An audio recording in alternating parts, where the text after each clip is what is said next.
देखिए, अगर इस ऑडियो को हम वैसे देखें, बिल्कुल अकेले देखें, तो इस ऑडियो में ऐसा कुछ है नहीं। जैसे भट्टी साहब कह रहे थे, एक किस्म की लॉबिंग टैक्टिक लग रही है। एक अमेरिका की कांग्रेस वुमेन है, उनसे बात की जा रही है, उनसे कहा जा रहा है कि आप हमारे मुल्क में जो ह्यूमन राइट्स वायलेशंस हो रही हैं, आप उसको खुद भी देखें और हमारे हक में एक स्टेटमेंट निकालें। तो इसमें ऐसी तो कोई चीज़ नहीं है जिसमें हम कहें कि कोई बहुत बड़ा कोई इशू है। लेकिन अगर आप इसको ओवरऑल एक ब्रॉड पॉइंट ऑफ व्यू से देखें, और अभी तक जो इमरान खान साहब का बयानिया रहा है अमेरिका के हवाले से, उसमें देखें तो फिर तो ये एक और मिसाल है उनकी मुनाफिकत और उनकी हिपोक्रेसी की। अहमद आज़द साहब ने अभी यूएस अमेरिका से जो साइफर आया था उसका जिक्र किया। अजीब सी बात है, 1 साल से ज़्यादा हो गया, एक सबूत इमरान खान साहब या उनकी सियासी जमात ने ला के नहीं रखा कि वाकई में क्या ये साजिश हुई थी या हुई भी थी या नहीं हुई थी। एक सबूत उन्होंने ला के नहीं रखा। साल से ऊपर हो गया है।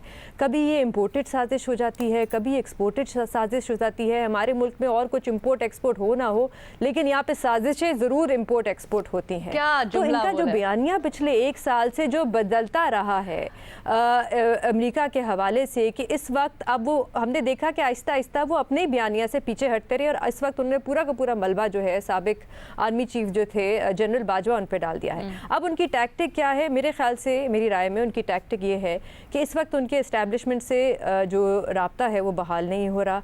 सुप्रीम कोर्ट भी उनको इलेक्शन लेके नहीं दे सकती, तो इसलिए मेरे ख्याल से अभी उनकी जो टैक्टिक है वो ये है कि मैं बाहर से इंटरनेशनल कम्युनिटी से दबाव डलवाऊँ हुकूमत पे कि एक तो ये जो क्रैकडाउन हो रहा है मेरी सियासी जमात पे, जो वाकई में बहुत ही एक्सेसिव है, जिस तरह लोगों को गायब किया जा रहा है रातों को, उनको पता ही नहीं, उन पर इल्ज़ाम किया है, उनके घर वालों को नहीं पता कि कहाँ है वो, इसको मैं एक तो रुकवाऊँ, और दूसरा कि एक इतना प्रेशर डालूँ कि मुझे इलेक्शन मिले, क्योंकि उनको यहाँ पाकिस्तान में उस किस्म की सपोर्ट नहीं मिल रही। तो अब वो चाह रहे हैं कि इंटरनेशनल कम्युनिटी से वो सपोर्ट दिले, और हम देख रहे हैं कि वो इंटरनेशनल मीडिया पे भी आजकल उनका बहुत ज़्यादा फोकस है। हर दूसरे दिन वो किसी ना किसी इंटरनेशनल मीडिया या किसी ना किसी इंटरनेशनल चैनल को इंटरव्यू भी देते हैं, और उनको अक्सर बुलाते भी हैं कि आप आएँ, आके देखें यहाँ पे क्या हो रहा है। और बड़े एसेसिबल हैं, वैसे वो इतने एसेसिबल नहीं होते, लेकिन आजकल वो बहुत एसेसिबल है इंटरनेशनल मीडिया के लिए। तो मेरे ख्याल से स्ट्रैटेजी इस वक्त यही है कि बाहर से प्रेशर डलवाया जाए, क्योंकि क्या ये स्ट्रैटेजी वर्क करेगी? ऑप्शंस नहीं है। ये स्ट्रैटेजी वर्क करेगी? फायदा होगा इसका?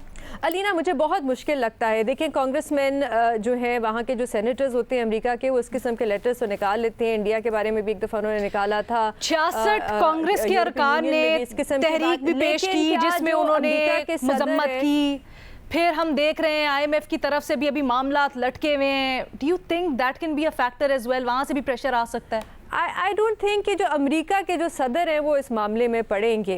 मेरा नहीं ख्याल है कि वो इस किस्म के कोई सख्त बयान देंगे जो पाकिस्तान में हो रहा है। उन्होंने आप जो बाइडन हैं, आपको याद होगा, उन्होंने सऊदी अरेबिया के बारे में एक दफ़ा बड़ा एक सख्त बयान दिया था, वो भी उनको वापस लेना पड़ा। तो मेरा नहीं ख्याल है, क्योंकि इस वक्त उनके इलेक्शन हैं, उनके सर पे वो अभी कैंपेन कर रहे हैं, वो इस वक्त। सो आपको नहीं लग रहा कि खान साहब को इसका कोई खास फायदा होगा? नुकसान भी नहीं? फिर आप नहीं लगता कि इस वक्त कोई फायदा होगा। ठीक है, नुकसान भी नहीं देख रही, या आपको लगता है कि डैमेज करेगा उनके बयानिए को अगर खालिस्तान देखें तो? लॉबिंग मैंने जैसे कहा, एक PR एक लॉबिंग टैक्टिक है, बहुत सी हमने देखा है लॉबिंग फर्म्स